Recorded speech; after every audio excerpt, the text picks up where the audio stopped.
مع الشاعر الآخر هادي بن فايز بن دعار الشهراني في قصيدة ترحيبية ولا مضر لظروفه الصحية فيها نيابة عنه علي بن مذكر الجمثي الشهراني فليتفضل. أبدأ بذكر الله قبل بدء القصيد بترحيب الضيفان ذا عنوانها لمرحبا باللي لفونا من بعيد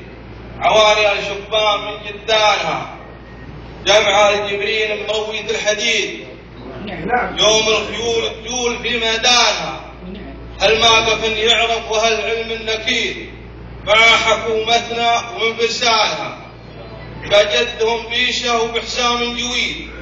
ناسب شيوخ تحتمي حدانها بيوس باللي من على الهقوة يزيد يرعى مصالحهم ويعلي شانها سعد الربعه والقويه والوحيد ويمينه اللي مثل ما ضيفان عبد الرحمن ابو يوسف عسى عمره مديد وربعه عسى ربي يعز اوطانه فضيافته شبان ضد القديم